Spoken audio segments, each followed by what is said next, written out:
Գյուրջան Կասկադ 60 ամիս փուլային վճարում բազմաթիվ առավելություններ։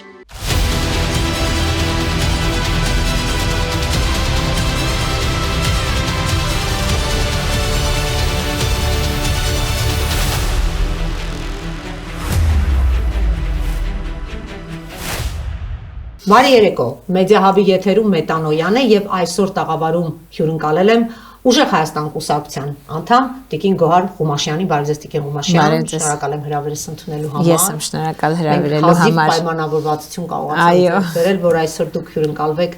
Մեդիա Հաբի տաղավարում եւ իհարկե այսօր, եթե հանդիպել ենք, ապա չենք կարող չխոսել այն մասին, թե այսօր առավոտվանից ինչպիսի իրարանցում էր կրկին Ուժեղ Հայաստանի շուրջ ստեղծվել, կրկին խուզարկություններ էին, կրկին ձերբակալվածներ էին, ինչով ավարտվեց այդ ամենը, ինչ ընթացքի մեջ է։ Գիտեք, այնքան ակտիվ փուլում է այս պահին գտնվում Քարոզ Արշավը եւ մենք երևի այն միակ ուժն ենք ընդդիմության, որը գրեթե ամեն օր խուզարկությունների է ենթարկվում, մեր անդամները բերման են ենթարկվում, այս քաղաքական հետապնդումը անվերջ է, գիտեք նաև որ իմ հանդեպ եւս եղել է այդ հետապնդումը, մենք չենք կենտրոնանում այդ դրվագների վրա, հստակ մասնակցում ենք ընտրարշավին եւ ուժեղ թիմով գնում ենք առաջ։ Մենք չենք շեղվում որևէ տարբերակով մեր ծրագրից, հասկանում ենք, որ մարդկային կյանքերի հետ գործ ունենք, բայց միևնույն ժամանակ մեր թիմը շատ պրոֆեսիոնալ է, մեր թիմը ունի հստակ նպատակ եւ նույնիսկ այդ ձերբակալությունները մեզ որևէ հիմնական, այսպես ասած, նպատակից չեն շեղում։ Տեսեք, ամեն դեպքում Տիկին Ղումաշյան, այսպես մեծ հետապնդումների թիրախում հենց Ուժեղ Հայաստանն է հայտնվել, կարելի ասել ամեն օր ձեր կուսակցության նկատմամբ տարբեր ձայնագրություններ են հրապարակում, տարբեր ձեր շտաբերում ստուգումներ են անցկացնում, գրասենյակներում ստուգումներ են անցկացում, սա ըստ ձեզ ինչի մասին է խոսում, վախ սփռելու, վախեցնելու, ձեր գործողությունները կանխելու մասին է սա, թե իրականում իրենք իրավական ինչ-որ բաներ տեսնում են այստեղ։ Գիտեք, արդեն 8 տարուց ավելի մեր ժողովուրդը սպասում է այն ուժին, այլընտրանքային ուժին, որը կարող է Նիկոլ Փաշինյանի համար լուրջ կոնկուրենտ լիներ։ Եվ խոսվում է այն մասին, որ դե ում ընտրենք, եթե որևէ, այսպես ասած, լուրջ տեխնացուներ չկան, թիմ չկա եւ այլն, այդ ուժը եկել է։ Այդ ուժը Ուժեղ Հայաստան կուսակցությունն է եւ այս պայն արդեն Ուժեղ Հայաստան դաշինքն է։ Մենք շատ դժվար եկանք այդ որոշմանը մտնել քաղաքական ասպարեզ, բայց հաստատակամ ենք եւ մեր ընտրական ծրագիրը, մեր Քարոզ Արշավի ծրագիրը հիմնված է հիմնականում ժողովրդի խնդիրների լուծման վրա եւ ինչու է հենց այդ քաղաքական հետապնդումները այդքան ակտիվ իրականացվում, որովհետեւ մենք ամեն օր լուծելով ժողովրդի կետ առ կետ խնդիրները եւ տալով իրենց այդ տեսլականը, թե ինչպես ենք այդ լուծումները ներդնելու մեր արդեն պետական ծրագրի մեջ, լուրջ այսպես վախ ենք առաջացնում իշխող կուսակցության համար եւ դրանով էլ պայմանավորված է հենց այդ քաղաքական հետապնդումները։ Տեսեք, բարբերաբար Սամվել Կարապետյանի տան տարածքում, քանի որ նա տնային կալանքի մեջ է գտնվում, չի կարողանում դուրս գալ, ամեն դեպքում փորձում է պարոն Կարապետյանը այսպես ակտիվ գործունեություն ծավալել եւ հանդիպում է մարզային բնակիչների հետ, լրագրողների հետ, խմբագիրների հետ, հասարակական տարբեր շերտերի ներկայացուցիչներ, արվեստ, այսինքն այդ ամեն ինչը փորձում է տան պայմաններում կազմակերպել, բայց նաև տան պայմաններում պարբերաբար ձեզ մոտ քաղաքական այսպես խորհրդի նիստեր են լինում, ավելի այսպես ասած կառավարության նիստեր են լինում, հա, ապագա կառավարության, ինչպես դուք եւ ձեր թիմն եք ասում, քանի որ պարոն Կարապետյանին համարում եք հաջորդ վարչապետ, ճիշտ եմ, չէ՞ ասում։ Միանշանակ ոչ միայն համարում ենք, այլ մենք համոզված ենք դրանում եւ մեր ժողովուրդը եւս համոզված է, այդ ամենի ապացույցը մենք կտեսնենք հունիսի 7-ին, օրվա վերջ, եւ սա պարզապես խոսքեր չեն, եկել է ժամանակը, այդ պատմական ժամանակը մեր երկրի համար, երբ մեր երկրին պետք է ուժեղ առաջնորդ։ Մենք էլ չենք կարող խանդուրժել այս իրավիճակը, երբ երկիրը թե երկրի ներսում խայտառակ եղած է, բոլորի մեջքերը կոտրված, ժողովուրդը խրված է սոցիալական խնդիրներով, որը միայն ու միայն թույլ ղեկավարի շնորհիվ է մեր երկրում ծառացել այդ խնդիրները։ Մեր երկիրը այս պահին ուժեղ առաջնորդի կարիք ունի։ Եվ գիտեք, եթե մենք խոսում ենք ուժեղ առաջնորդի մասին, մենք այլ ընտրանք չունենք Հայաստանի Հանրապետությունում հիմա։ Միակ ուժեղ առաջնորդը, ով կարող է երկիրը այս իրավիճակից դուրս բերել, հայրենասեր, հետագիծ ունեցող, մի մարդ, ով իր ողջ կարողությունը, իր ողջ միջազգային փորձը, իր հեղինակությունը եւ վերցրել է իր վրա այդ պատասխանատվությունը Հայաստանին տեր կանգնելու եւ այս ծանր իրավիճակում լինել եկեղեցու կողքին նաեւ, դա այդ միակ առաջնորդը Սամվել Կարապետյանն է։ Եվ մեր ժողովուրդը այսպես կարող եմ ձևակերպել, վաղուց երազում էր նման առաջնորդի մասին, այս առաջնորդը եկել է եւ հունիսի 7-ին հաստատական մեր հայ ժողովուրդը իրենց որոշումը կկայացնի եւ մենք կտեսնենք, որ այն, որ մենք ասում ենք Հայաստանի հաջորդ վարչապետ, դա պարզապես խոսքեր չէ։ Հունիսի 7-ին 8-ի առավոտյան մենք կտեսնենք, թե Հայաստանի Հանրապետության վարչապետը ինչպես է դառնում։ Հիմա տեսեք Տիկին Ղումաշյան, այսօր նաև ձեր մոտ գումարվեց հերթական կառավարության նիստը, հա, այսպես ասեմ, եւ ինչպես նաև դուք նշում եք եւ նաև պարոն Կարապետյանը, դա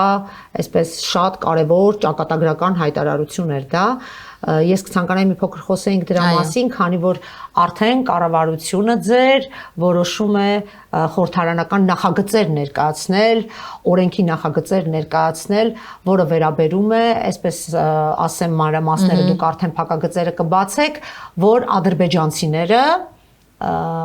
պետք է իրավունք չունենան Հայաստանում ձեռք բերելու բնակարան, հող, իհարկե հողը սահմանադրությամբ արդեն իսկ ամրագրված է, բայց նաև բնակարան, նաև այո, հողատարածքներ եւ այլն, եւ իրենք այստեղ կոնկրետ ադրբեջանի քաղաքացիների վրա պետք է հստակ վետո դրվի այդ մասով։ Եվ Վարդևանյան Արամը այսպես օրենքի նախագիծը ներկայացրեց։ Ինչ է սա իրենց ներկայացնում եւ արդյոք սա չի դիտարկվի խաղաղության գնացող երկրի եւ փորձել համագործակցության եզրեր գտնել մեր հարևան պետությունների հետ, չի խոչընդոտի այդ հարաբերությունների ընթացքին հետագա։ Ձեր հարցը այսպես մի քանի կետերից է բաղկացած, ես կուզենամ մի փոքր վերլուծելով գանք պատասխանին։ Ինչպես դուք նշեցիք, մեր կառավարության նիստերի ժամանակ մենք ներկայացնում ենք բացի մեր բոլոր քայլերից, մենք ներկայացրել ենք տնտեսական քայլերը, անվտանգային, բայց հիմա արդեն ամեն հանդիպմանը մենք ներկայացնում ենք մեր իշխանության գալու պես բոլոր օրինագծերը, որոնք որ մենք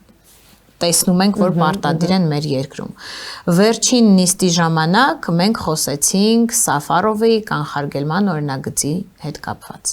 Մենք համարում ենք, որ կան հարցեր, որոնք որ ճակատագրական են մեր երկրի համար։ Եվ խաղաղությունը, որը Նիկոլ Փաշինյանը ըստ իրենց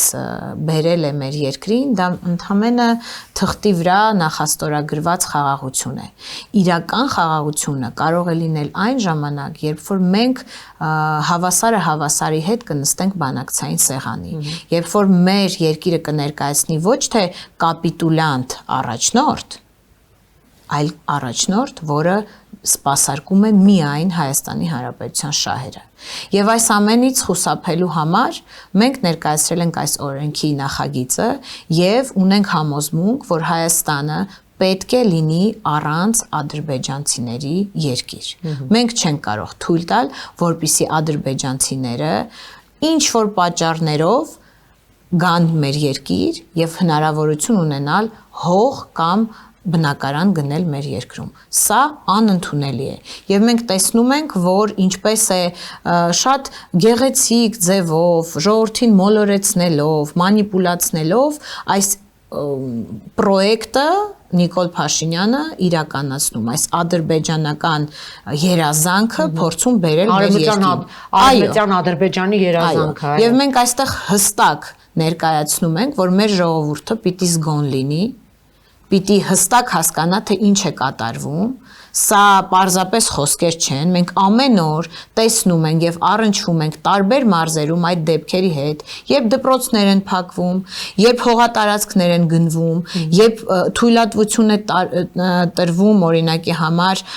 տարբեր նշանակություն ունեցող հողերը փոխել նշանակությունը եւ եւս ծառայեցնել այդ հողերը Իշահ Նիկոլ Փաշինյանի ադրբեջանական երազանքի, մենք էլ չենք ասում Ալիևի երազանքի, որովհետեւ Նիկոլ Փաշինյանին համարում ենք եւ համոզված ենք, որ ինքը սպասարկում է Հայաստանի Հանրապետությունում միայն ադրբեջանական շահերը։ Եվ այդ օրենքի ընդունմամբ մենք լուրջ այսպես ասած արգելք կդնենք մեր երկրում 300,000 ադրբեջանցի բնակեցնելու հարցում։ Իսկ ինչպես կարող ենք դա անել։ Միայն ժողովրդին այսպես միասնության պատգամ տալով, որպեսզի մեր ժողովուրդը համախմբված, միասնական գնա ընտրությունների, որպեսզի թույլ չտանք, որ այդ ադրբեջանական պրոյեկտը իրականանա։ Մենք պիտի գնանք ընտրությունների, որպեսզի 300,000 ադրբեջանցի չբնակեցվի մեր երկրում։ Պիտի գնանք ընտրությունների, որպեսզի իմ տղայի, ձեր երեխայի կողքը դասարանում, դպրոցում ադրբեջանցի չնստի, որպեսզի գիշերը իրանք անվտանգ քնեն, ոչ թե վախեցած, որ կացինը ձեռքին մի մարդ կգա եւ մեր ժողովրդի վիզը կկտրի։ Եվ մենք պիտի գնանք ընտրությունների, որ ադրբեջանցիները չգան։ Ու վերջապես պիտի գնանք ընտրությունների, որ սրանք գնան։ Դա մեր համոզմունքն է։ Փաշինյան Նիկոլը ասում է, որ սա ուժեղ Հայաստանի եւ իր առաջնորդի կեղծ թեզերն են, ես ուզում եմ անպայման այս մասին անդրադառնալ, եւ ոչ մի ադրբեջանցի էլ այստեղ չի վերաբնակեցվելու եւ ինչ է ասում, ասում է ես դա, Նիկոլն է ասում է ես դա երաշխավորում եմ։ Հիմա այս մարդն ասում է ես դա երաշխավորում եմ Տիկին Հումաշյան։ 8 տարի առաջ որ ադրբեջանցի չի գալու ստեղ։ Շատ լավ։ Ես ուզում եմ հիշեցնեմ մեր հայ ժողովրդին, մեր թասիբով եւ ոչինչ չմոռացող հայ ժողովրդին, որ Նիկոլ Փաշինյանը կլասիկ սուտասան է։ Եւ այնինչ ինքը ասել է 8 տարի շարունակ, այդ ամենը եղել է սուտ, միայն իր անձնական PR-ի համար եւ որպեսի գեղեցիկ որևէ տեսարաններ ապահովի։ 8 տարի առաջ նա երաշխավորեց եւ ասաց, որ Արցախը Հայաստան է եւ վերջ։ Եվ ինչ ունեցանք։ Միայն Արցախի վերջը։ 8 տարի առաջ նա խոսք տվեց, որ հայ մայրերը էլ արդյունք չեն տեսնի։ Եվ ինչ ունեցանք արդյունքում։ Մի քանի անգամ մեծացված երաբլուր։ Նա ասեց եւ հիմա շարունակում է պնդել, որ Հայաստանը խաղաղություն է եւ մենք որևէ անվտանգային խնդիր չունենք։ Իսկ ուրա որ չունենք։ Ամեն օր գրեթե Ալիևը հարցազրույց է տալիս եւ խոսում է իր ցեղասպան պլանների մասին, թե ոնց է բնակեցնելու այստեղ ադրբեջանցիներին, եւ ասում է սարեկենա համանadrություն փոխեք։ Եվ մենք պիտի թույլ չտանք այդ ամենը։ Եվ ինչպես կարող ենք մենք հավատալ մի մարդու, ով երբեք իր խոսքը չի պահել, եւ հիմա էլ ասում է, որ ինքը երաշխավորելու է։ Ես նորից եմ կրկնում, որ Հայաստանի Հանրապետությունը արժանի չէ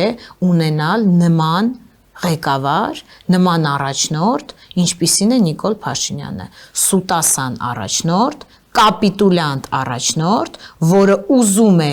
մեր հողերը պատար հանձնի ադրբեջանցիներին։ Ես ուզում եմ այստեղ հրավիրեմ մեր ժողովրդի ուշադրությունը, հրավիրեմ իրենց ուշադրությունը, որպեսզի զգոն լինեն։ Այս նախընտրական նվերները թող իրենք չշփոթեն խոստումների եւ երաշխավորված խաղաղության հետ։ Այս ամենը խաբկանք է եւ տևելու է ընդամենը 2 շաբաթ։ Հունիսի 7-ին մենք ընտրությունների շնորհիվ ողջ հայ ազգին, անկախ նրանից, թե որ երկրում են ապրում Հայաստանի Հանրապետության քաղաքացիները, պետք է կոչ անենք, որ իրենք գան Հայաստան, ընտրություն կատարեն, ի օգուտ այն ուժի, ով կարող է եւ ունակ է մեր երկիրը ուժեղ դարձնելու։ Հերիք է, ինչքան մենք նվաստացված եղանք։ Հիմա տեսեք Տիկին Ղումաշյան, դուք ասում եք, որ գան եւ մասնակցեն ընտրության եւ միանշանակ ընտրեն համար 3-ին Միանշանակ։ Ուժեղ Հայաստան դաշինքին։ Կխնդրեմ մի փոքր բացեք, թե ինչու պիտի հենց ձեզ գան ընտրեն։ Ինչու պիտի ընտրեն ձեզ։ Որ կետով պիտի ձեզ ընտրեն, ինչ եք դուք խոստանում, որ պետք է անեք եւ կոնկրետ Սամվել Կարապետյանի падգամը որն է այս պարագայում։ Այս մասին շատ ենք խոսում եւ եւս մեկ անգամ կկրկնենք իհարկե, որ Սամվել Կարապետյանի падգամը մեր ժողովրդի միասնությունն է։ Բոլորս միասին պիտի համախմբվենք։ Մենք տեսել ենք, թե պատմության ինչ էջեր են եղել մեր կյանքում, երբ մեզ պառակտել են եւ տիրել։ Եվ այս պահի դրությամբ մեր երկիրը կանգնած է մի դժվարագույն իրավիճակի մեջ է, երբ մեր պատմությունը եւս ուզում են, այսպես ասած, իօքուտ թուրքական շահերի սպասարկեն։ Մենք պետք է սթափ գիտակցենք, որ Սամվել Կարապետյանը այն միակ առաջնորդն է, ով իր ողջ հեղինակությունը, իր հայրենասիրությունը կօգտագործի, իր մասշտաբային ծրագրերը, իր մասշտաբային մտածելակերպը կօգտագործի ի շահ մեր երկրի զարգացմանը։ Այստեղ շատ կարևոր է ընդգծել, որ ինքը իր բարեկեցիկ կյանքը թողել է մի կողմ եւ որոշում է կայացրել իր համար, իր ընտանիքի համար կարևորագույն որոշում՝ տեր կանգնել մեր երկրին։ Հեշտ որոշում չէ, բայց ով դա կաներ, եթե ոչ նա։ Ես ուզում եմ մեր որպես մայր, որպես կին հրավիրեմ ուշադրության հայ կանանց։ Իմ միջալոց վերջերս մի կարևոր նախաձեռնությամբ է հանդես եկել եւ սկսել եմ արշավ կանայք ընդդեմ Նիկոլ Փաշինյանի, որովհետեւ մենք տեսանք, թե մի քանի անգամ, թե առաջին անգամ մետրոյում, ինչպես Նիկոլ Փաշինյանը թիրախավորեց, վիրավորեց, նվաստացրեց հայ կնոջը իր երեխայի դիմաց, իր տղա երեխայի դիմաց։ Երկրորդ անգամ ինչպես Նիկոլ Փաշինյանը փողոցի մեջտեղը գորգռած, նվաստացրեց, վիրավորեց, քաշքշեց հայ կնոջը, մանկաբույժ կնոջը։ То есть այն կնոջը, որը մեր երկրի համար միշտ սրբություն է եղել։ Բայց Նիկոլ Փաշինյանը սրբություն չունի։ Սրբությունը Նիկոլ Փաշինյանի համար միայն իր աթոռն է։ Եվ սրտիկները երևի, որոնցով տենց հրամցնում այդ սրտիկները մեր ազգին։ Սրտիկները մեզ չեն վերաբերում ամեն դեպքում։ Մեր ազգին վերաբերվում են։ Տեսեք, ինքն ասում է, այս սրտիկները իմ ժողովրդին եւ այլն, բայց եթե մենք օրինակ իր պոտենցիալ ընտրողը չենք, ինքը ատելություն է քարոզում բոլոր այն մարդկանց նկատմամբ, ովքեր իր ընտրողը չեն։ Այո։ Այս բaragայում հարց է առաջանում, եթե մենք ժողովրդավարական երկրում ենք ապրում, ապա դա իմ ընտրության իրավունքն է, ես քեզ չեմ ընտրում։ Այդ չի նշանակում, որ պիտի հետապնդվեմ ու ինձ այդ սրտիկից բաժին չհասնի, էլի ցավոք։ Այո, այստեղ շարունակեմ, ես կոչ եմ անում բոլոր կանանց, հայ կանանց միախմբվել, համախմբվել մեր երկրի ապագայի շուրջ։ Տեսեք Տիկին Ղումաշյան, դուք շատ լավ նախաձեռնությամբ եք հանդես եկել եւ իսկապես այս վերջին 8 տարիների ընթացքում մենք կանայքս շատ լավ տեսել ենք, որ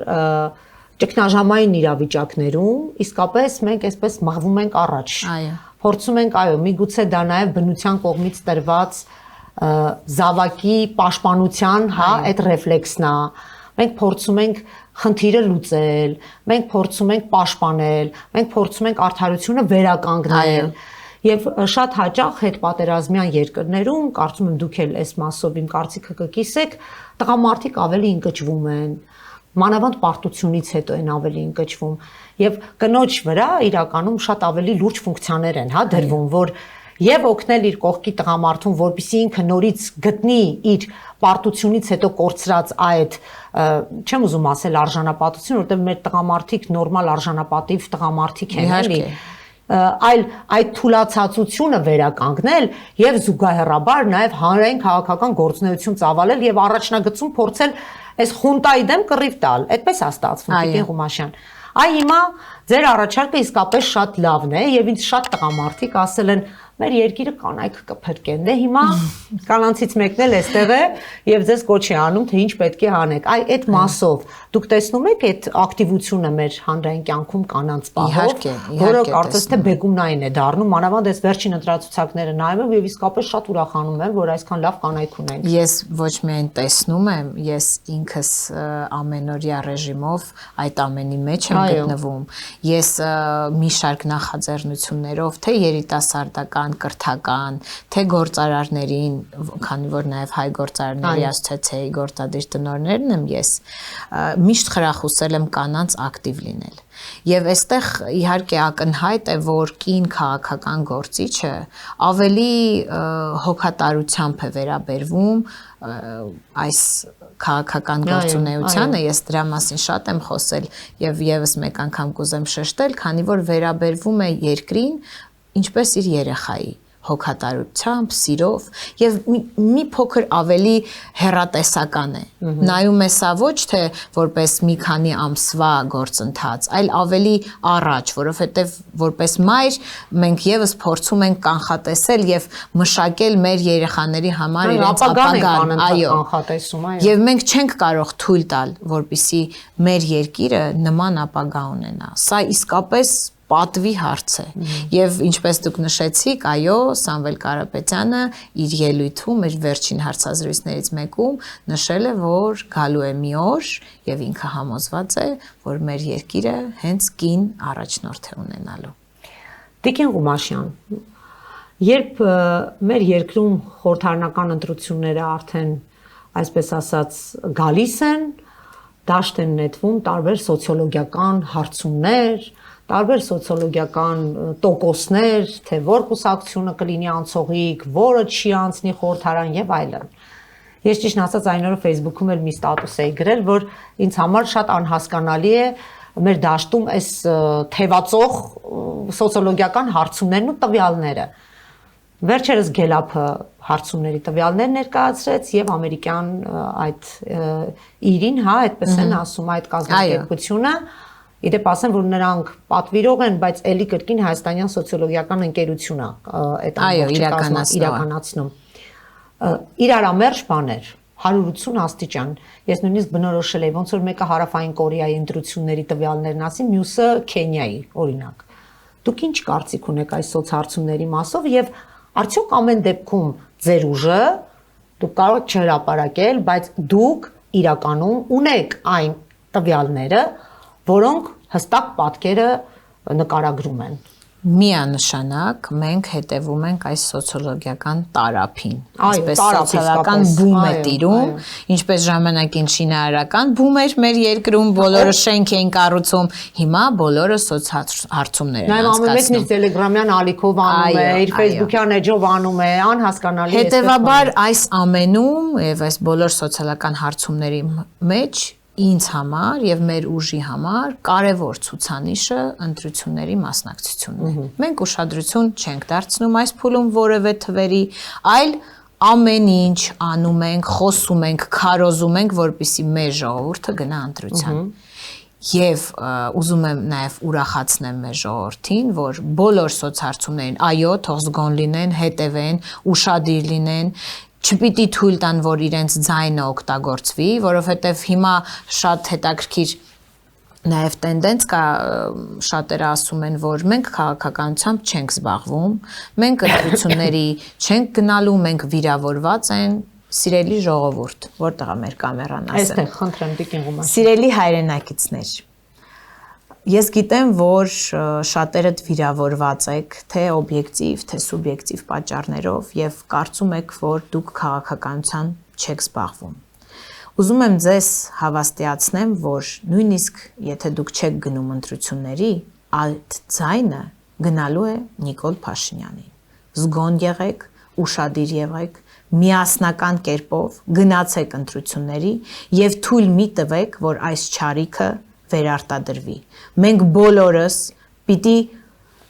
միասնական կերպով հունիսի 7-ին մեր կյանքից ընդամենը մի քանի րոպե տրամադրենք, գնանք ընտրություններին,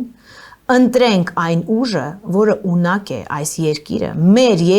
մեր հայրենիքը, մեր միակ Հայաստանը այս իրավիճակից փրկել։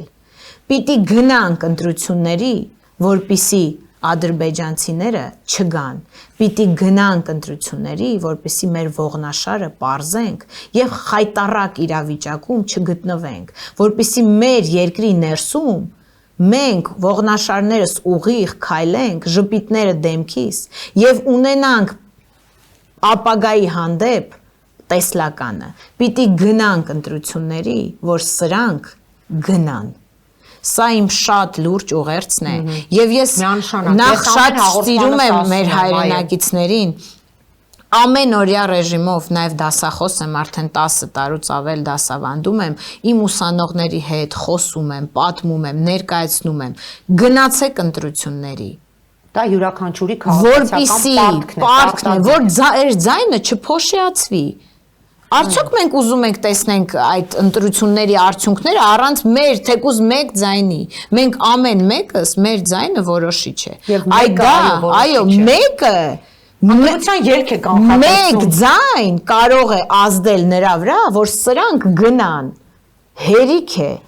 Արդեն մեր երկիրը հերիք է ինչքան խայտառակված եղավ։ Միջազգային ասպարեզում որևէ ուժեղ երկիր մեզ չի հարգում եւ մեր հետ հաշվի չի նստում։ Այսքան միջազգային օտար երկրյա երկրների նախագահներ, վարչապետներ եկան մեր երկիր մայիս ամսվա սկզբին։ Ինչ արդյունք ունեցավ Հայաստանը։ Ընդամենը այս ամենը որպես նախընտրական մանիպուլյացիա, նախընտրական խոստում եւ նվերեր, բայց մեր երկիրը իրենց այցերից որևէ օգուտ չունեցավ։ Ընդամենը Նիկոլ Փաշինյանը իրանց հետ նկար ունեցավ իր անձնական ալբոմում։ Սրան է արժանի մեր երկիրը։ Այդ վիզաների ազատականացման մասին է որ խոսում են, երեք Նիկոլը ասեց, եթե Նիկոլն ասում է, ուրեմն ինչ ասում է, դուք իմացեք, որ շատ ավելի ծանր է իրավիճակը, ասում է, դե մի 2 տարուց կարող է վիզաների ազատականացում լինի, այդ իմացեք, որ չի լինելու էլի արդեն հստակ ասում է, ուրեմն դրա լուրջ պետք չի վերաբերել։ Յուրաքանչյուր ուժեղ առաջնորդ իր բանակցային հմտությունների շնորհիվ շատ վաղուց այդ հարցը լուծած կլիներ մեր երկրի համար։ Միայն մի առաջնորդ, ով կարող է իր միջազգային կապերը, իր բարձր հեղինակությունը, իր հանդեպ հարգանքը եւ խոշոր երկրների առաջնորդների, այսպես ասած, իրակարծիքի հետ հաշվի նստելը կարող է մեզ թույլ տա այս ճգնաժամային իրավիճակից թույլ տալ եւ այդ միակ առաջնորդը ով կարող է փոփոխություն բերել մեր երկիր դա Սամվել Կարապետյանն է եւ որպիսի այդ փոփոխությունները շատ արագ եւ շատ սահուն գան մեր երկիր մեր ժողովրդին խրախուսում եւ քարոզում ենք գնան ընտրությունների եւ ընտրեն համար 3-ը փոփոխությունների թիվը համար 3-ն է Շատ լավ։ Հիմա տեսեք, Փաշինյանը ասում է, որ այ տեսեք, փորձում են նսեմացնել իմ արած գործը, փորձում են ինձ վարկաբեկել, էս անել, են անել, բայց այ հիմա կտեսնեք, թե ես մայիսի 28-ին ցույց կտամ, թե ես ինչ եմ արել, ես ինչ ուժեղ վարչապետ եմ, եւ ով է ասում, որ մենք խեղճ ենք, անզոր ենք, էս ենք, են ենք, մենք 8 միլիարդի զենք, սպառազինություն եւ զինամթերք ենք գնել։ Ամսի 28-ին ակնկալվում է մեծ ռազմական շքերթ Հայաստանի Հանրապետության կենտրոնական հրապարակում։ Ինչ է կարծում սրանից հետո կարող է մեր ժողովուրդը ասի, որ մարդը ճիշտ է ասում, էլի, տեսեք ինչեր է մեզ ցուցադրում։ Լավ է ուժեղ ենք, մենք ուժեղ դիրքերից ենք գնում խաղաղության։ Ես եւս մեկ անգամ կկրկնեմ, ինչպես 8 տարի շարունակ Նիկոլ Փաշինյանը իր ստերով խաբել է մեր ազգին եւ մեր ժողովրդին։ Սա եւս մի խաբկանք է։ Ամսի 28-ին մենք կտեսնենք այդ պարադը։ Բայց խնդրում եմ մեր ժողովուրդը շատ մեծ ուշադրություն դարձնի մի կարևոր փաստի։ Զենք գնելը դա դեռ չի նշանակում նպատակային այդ զենքը օգտագործելը։ Ամեն առաջնորդ չի կարողանում նպատակային ընդհանրապես այս ռազմական գործընթացները կազմակերպել։ Ուզում եմ այստեղ նաև ընդգծել, որ մենք խաղալիքի խանութում չենք, ավտոիկներով եւ տանկերով խաղալու եւ ցույց տալու, թե ում տանկն է մեծ, ում տանկն է փոքր։ Այդ ռազմական պարադը ղեկավարելու է պարտված կապիտուլյանտ առաջնորդ եւ իր կողքը կանգնելու է նույն ձևի կապիտուլյանտ պաշտպանության նախարար, որոնք որ պարտվել են պատերազմը եւ իրենց իրավունք են վերապահում, ասել, որ մեր ժողովուրդը չի կռվել, հայերը չեն կռվել, բա ինչի են սախ, ինչի չեք մեռել։ Այդ երկու անձիկ ղեկավարելու են ամսի 28-ի պարադը։ Այդ շոուն արվում է եւս մեկ անգամ նախընտրական որպես մանիպուլյացիա, թե այդ զենքերն ու սպառազինությունը ինչ են արվելու եւ ինչի համար են գնվել, արդյոք այդ մեկ օրվա համար են բերեն, որ ցույց տան այդ սպառազինությունը եւ հետո թե ինչ են անելու չգիտենք։ Այդ հարցի շուրջ թող մեր հայրենակիցները մտածեն։ Ճիշտ ասած, Տիկին Ղումաշյան, այդ շքերթի մասին ռազմական որ խոսեցին, ես մի դիտարկում ունեցա, որ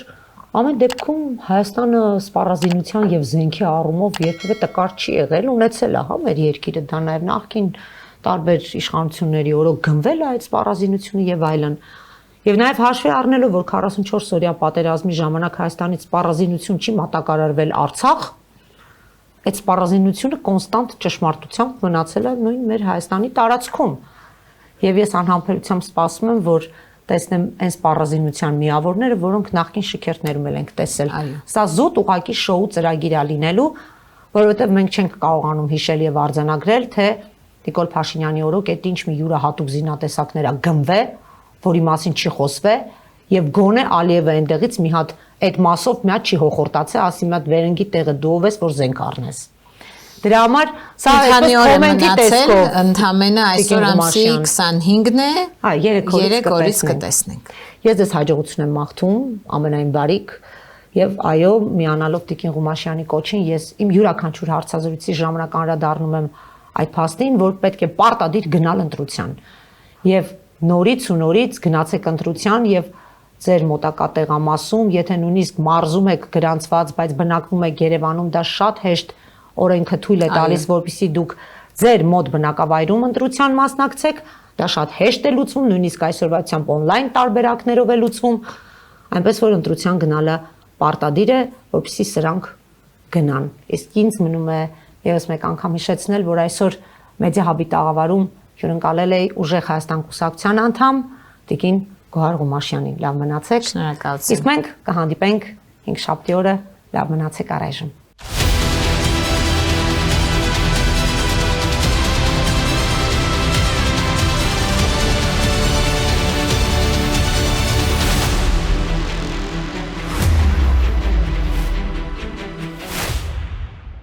Գյուրջան Կասկադ 60 ամիս փուլային վճարում բազմաթիվ առավելություններ։